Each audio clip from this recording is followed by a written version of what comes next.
बिगाड़ा है। तभी जुटैंग कहता है कि तुमने मेरी वाइफ को नाराज किया है, जो मेरे लिए बिल्कुल भी बर्दाश्त के काबिल नहीं। और बस ये सुनना ही था कि उसका हस्बैंड उसको थप्पड़ मारते हुए कहता है कि तुम ऐसा कैसे कर सकती हो? क्या तुम जानती भी हो कि तुम्हारी इस हरकत की वजह से मेरी कंपनी को कितना ज्यादा नुकसान होने वाला है? तुम जैसी बेवकूफ लड़की से मुझे यही उम्मीद थी। खुद तो तुमसे कुछ अच्छा हो नहीं सकता, ऊपर से मेरा बना बनाया सारा काम बिगाड़ दिया तुमने। मूवी आगे बढ़ती है तो हम देखते हैं कि जुटैंग अपनी पूरी टीम के साथ शीची की कम्युनिटी में मौजूद था और उसने इस वक्त एक सिक्योरिटी गार्ड का यूनिफॉर्म पहना हुआ था। जुटैंग का मैनेजर उसको बताता है कि कुछ ही देर में आपकी बोर्ड ऑफ डायरेक्टर्स के साथ एक बहुत ही इंपॉर्टेंट मीटिंग होने वाली है, जिस पर जुटैंग उसे कहता है कि इस वक्त मुझे उससे भी ज्यादा इंपॉर्टेंट काम है, तुम सब यहाँ से जा सकते हो। जो काम मैं अभी करने वाला हूँ इससे ज्यादा इंपॉर्टेंट इस वक्त मेरे लिए कुछ भी नहीं है और मुझे अपने आगे पीछे तुम में से किसी को भी नहीं देखना, इसलिए यहाँ से चलते बनो। एम्प्लॉयज के जाते ही जुटैंग सीधा शीची के दरवाजे पर पहुंचा, जहाँ पर बेल रिंग करने पर शीची बाहर आते हुए उससे पूछने लगी, क्या तुम यहाँ पर सिक्योरिटी गार्ड की जॉब करते हो? इतने बड़े चाइना में तुम्हें जॉब करने के लिए बस एक हमारी ही कम्युनिटी मिली थी क्या?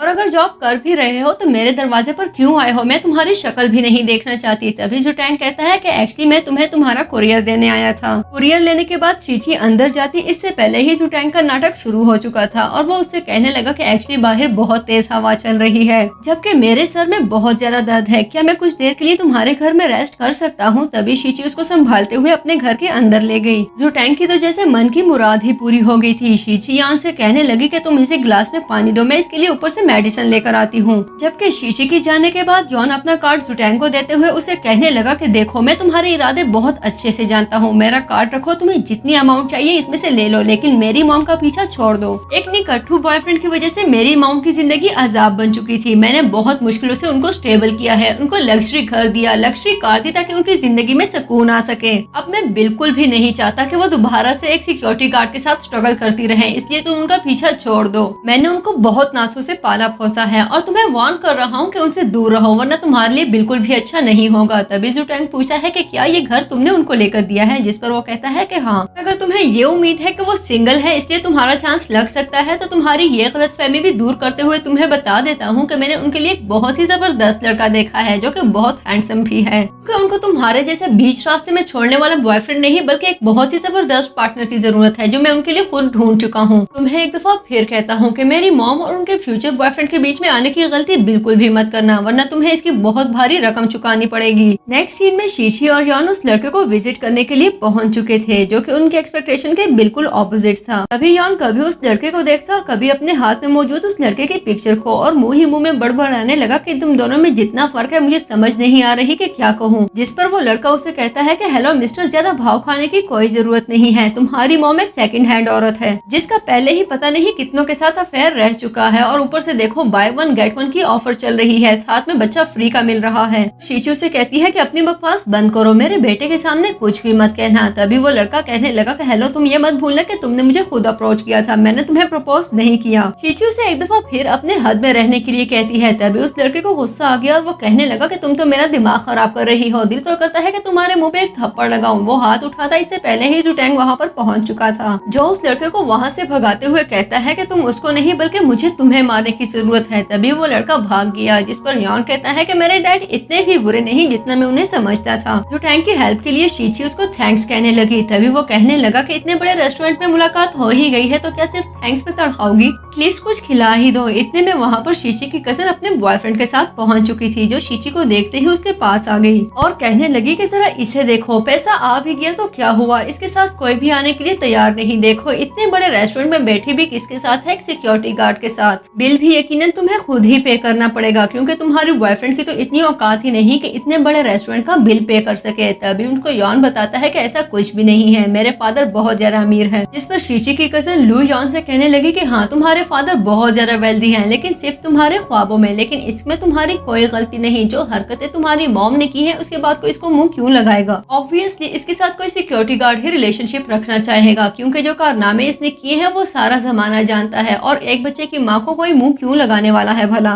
उनसे एक दफा फिर कहता है कि तुम मेरे फादर को अंडर एस्टिमेट कर रही हो, और मैं तुम्हें बता दूं कि मेरी मॉम मेरे डैड के साथ बहुत ज्यादा खुश है, पैसा होना या ना होना बिल्कुल भी जरूरी नहीं। चीची उसको यकीन दिलाती है कि मेरा बॉयफ्रेंड बिल्कुल भी गरीब नहीं, उसके पास तुम्हारी सोच से भी ज्यादा पैसा है। तभी लू उससे कहने लगी कि ठीक है, अगर ऐसा ही है तो फिर तुम ये सब कुछ प्रूव प्रूफ क्यों नहीं करती, बल्कि ऐसा करते हैं कि हम फैमिली रियूनियन में तुम्हारे बॉयफ्रेंड को सबके साथ इंट्रोड्यूस करवाते हैं और तुम पूरे खानदान को बताना कि तुम्हारा बॉयफ्रेंड कितना अमीर है। तब दूध का दूध और पानी का पानी हो जाएगा। लू के वहाँ से जाने के बाद शीशी कहने लगी कि मारे गए, अब क्या करूंगी। मैं जानती हूँ कि ये लड़का बहुत गरीब है और मैंने उसके सामने इतने बड़े बड़े शापर फाड़े हैं, मुझे समझ नहीं आ रही कि अब क्या होने वाला है। यॉन अपनी मॉम से कहता है कि आपको परेशान होने की कोई जरूरत नहीं, जब तक मैं आपके साथ हूँ कोई भी आपको बुली नहीं कर सकता। इसके साथ ही वो सुटैंग को 1 मिलियन युवान का चेक देते हुए कहता है कि ये पैसे अपने पास रखो, लेकिन हमारे फैमिली रीयूनियन में तुम्हें हमारा साथ देना होगा और हाँ याद रखना हमारी नाक ही ना कटवा देना। तभी सुटैंग उसके पैसे वापस करते हुए कहता है कि मुझे इसकी कोई जरूरत नहीं है, मेरे पास ऑलरेडी काफी सारा पैसा मौजूद है। भले उसकी बात पर ना तो शीशी को यकीन आया था और ना ही यॉन को, फिर भी यॉन उसे कहने लगा कि ठीक है अगर ऐसा ही है तो अपना हुलिया अच्छा रखना, प्लीज आइंदा हमारे सामने इस यूनिफॉर्म में मत आना, आगे ही तुम्हारी वजह से हर जगह एम्बैरेस होना पड़ता है। सीन शिफ्ट होता है तो सुटैंग एक स्टोर में मौजूद था जहाँ पर उसने न सिर्फ अपने लिए बल्कि यॉन के लिए भी काफी सारे गिफ्ट्स खरीदे। जब उसने शीशी को दिए तो वो उससे कहने लगी कि मुझे बिल्कुल भी आइडिया नहीं था कि तुम इतने अटेंटिव और केयरिंग हो सकते हो।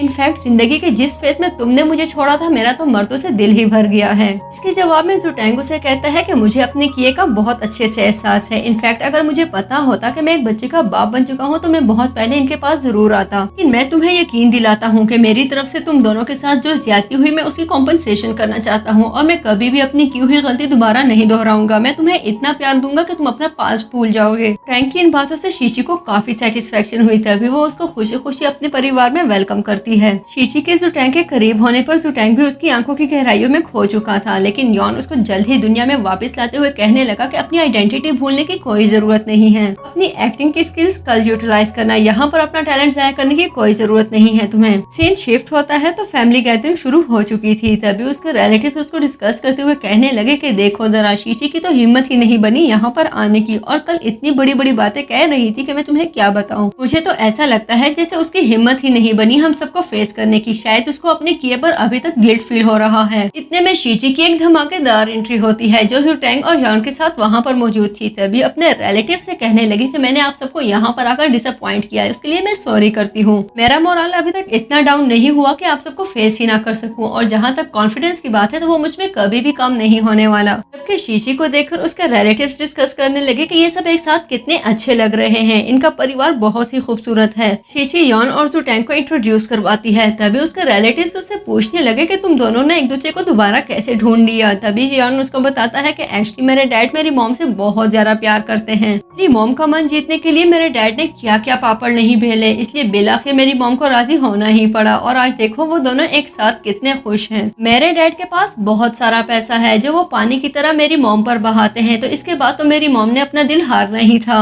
जिस पर उसकी आंट लू से कहती है कि जरा बोलने से पहले सोच लो, कहीं ऐसा ना हो कि तुम फेंकते फेंकते कुछ ज्यादा ही लंबी फेंक दो। अगर तुम्हारे डैड इतने ही वेल्थी और पावरफुल हैं तो हमें भी उनकी स्ट्रेंथ दिखाओ। देखो मेरे हस्बैंड जी इंडस्ट्रीज में मैनेजर हैं और तुम जानते हो कि मेरी शादी में ब्राइड प्राइस के तौर पर उन्होंने मुझे 1,80,000 युआन की BMW दी थी। सिर्फ इतना ही नहीं बल्कि उन्होंने बीजिंग के सेंट्रिक लोकेशन पर मौजूद एक शॉपिंग मॉल भी मेरे नाम किया था। अब जरा तुम बताओ कि तुम्हारे डैड क्या क्या अफोर्ड कर सकते हैं। और ये सुनना ही था कि यॉन और शीशी को तो जैसे चुप ही लग गई। तभी सुटैंग कहने लगा कि ब्राइड प्राइस के तौर पर मैंने अपनी वाइफ को 6 रोल्स रॉयस की कार्स गिफ्ट की थी, 6 शॉपिंग मॉल्स गिफ्ट किए थे, 600 मिलियन युआन उसको कैश दिया था और इसके अलावा 60 kg गोल्ड बार्स और 60 kg गोल्ड की ज्वेलरी गिफ्ट की थी, जिस पर सभी रिलेटिव्स उसका मजाक उड़ाते हुए हंसने लगे क्योंकि ये सब कुछ ऑफ कोर्स उनके लिए बिल्कुल भी बिलीवेबल नहीं था। जबकि दूसरी तरफ यॉन भी सोच रहा था कि ये आदमी कुछ ज्यादा ही ओवर एक्टिंग कर रहा है। इतने में लू अपना फोन निकालकर उसमें जुटैंग की मौजूद पिक्चर सबको दिखाते हुए कहती है कि ये आदमी जो यहाँ पर बैठकर नाटकबाजी की इतनी बड़ी दुकान चला रहा है एक्चुअली एक सिक्योरिटी गार्ड है। हैसियत देखो इसकी 2 टके की नहीं और बातें इतनी बड़ी बड़ी कर रहा है कि 600 मिलियन युआन कैश दे दिया। मुझे तो शक है तुम्हारी जेब में 60 युआन भी नहीं होंगे।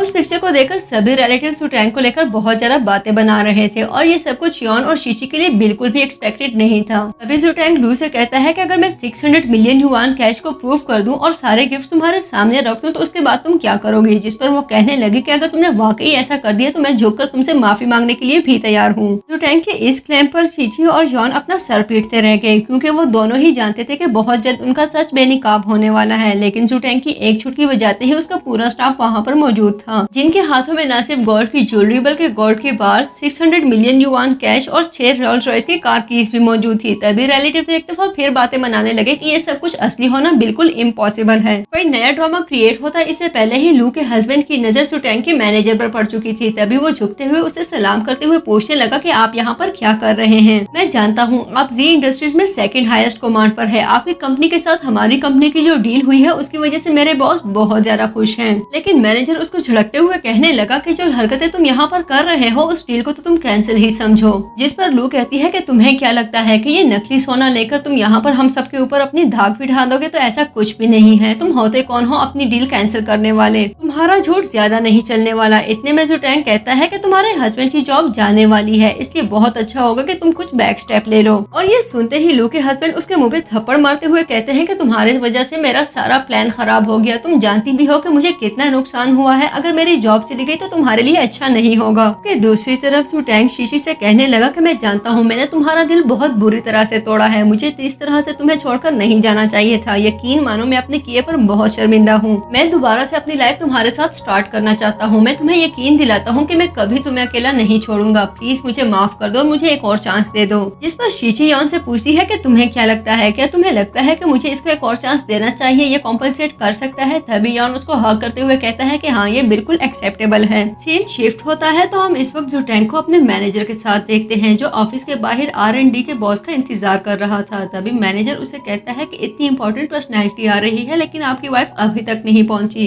अगर इस बात को लेकर बॉस नाराज हो गए तो बहुत मुश्किल हो सकती है। जिस पर सुटैंग कहता है कि कोई बात नहीं, मैं उन्हें समझा लूंगा, तुम्हें परेशान होने की कोई जरूरत नहीं। इतनी देर में R&D के बॉस की गाड़ी पहुंच चुकी थी जिस वजह से सुटैंग और मैनेजर न सिर्फ एक्साइटेड बल्कि कुछ नर्वस भी थे। लेकिन ये क्या, बॉस को देखते ही सुटैंग काफी सरप्राइज हुआ क्योंकि वो कोई और नहीं बल्कि शीची थी। सुटैंग के पूछने पर यॉन उनको समझाता है कि एक्चुअली ये बात मैंने बहुत अरसे से छुपाई हुई थी। मेरी मॉम ही R&D के एक्सपर्ट हैं। उनकी रिसर्च न सिर्फ दुनिया के बड़े मैगजीन में छपती है बल्कि ये बहुत नामवर साइंटिस्ट के साथ कोलैब भी कर चुकी हैं। जिसके जवाब में सुटैंग कहने लगा कि मुझे बिल्कुल भी आइडिया नहीं था कि मेरी वाइफ मुझे इतने ज्यादा सरप्राइजेस दिया करेगी। होटल का मैनेजर शीची से कहने लगा कि हमने आपके लिए बहुत ग्रैंड वेलकम का इंतजाम किया है। सभी बॉस लेडीज अंदर मौजूद हैं और वो बेताबी से आपका वेट कर रही हैं। सुटैंग शीची को अकम्पनी करता इससे पहले ही उसको कॉल आ चुकी थी। तभी शीची उसे कहती है कि कोई बात नहीं, मैं जानती हूँ कि तुम बिजी हो, मैं अपने बेटे और मैनेजर के साथ खुद ही अंदर चली जाऊंगी। ताकि अंदर जाने पर मैनेजर उसको सभी प्रोडक्ट्स के बारे में अपडेट्स देता है। तभी शीची उसे कहती है कि कोई बात नहीं, मैं अंदर जाकर मैनेज कर लूंगी, आप जा सकते हैं। लेकिन हॉल में इंटर होते ही एक लड़की उसके पास आकर उसको बाजू से पकड़ते हुए कहती है कि ये सेकंड क्लास लड़कियों की जगह नहीं है, अगर तुम्हें बैठना है तो वहाँ पीछे जाकर बैठ जाओ। शीशी उस लड़की को समझाती कि वो सेकंड लेडी नहीं है। इससे पहले ही यॉन की नजर वहाँ पर मौजूद जबरदस्त खानों पर पड़ चुकी थी। तभी वो अपनी मॉम को हाथ से पकड़कर वहाँ से भागते हुए कहने लगा कि आज मैं बहुत ज्यादा खाना खाने वाला हूँ। शीशी भी यॉन के साथ टेबल पर पहुँच चुकी थी जहाँ पर मौजूद डिमसम को देखते ही यॉन कहने लगा कि कितना टाइम हो गया है, मैंने इतनी डिलीशियस डिमसम नहीं खाए, आज मैं बहुत ज्यादा खाने वाला हूँ और ये तो देखने में ही कितने टेम्पटिंग लग रहे हैं। तभी शीची उसे कहने लगी कि तुम इनमें से जितने चाहो खा सकते हो।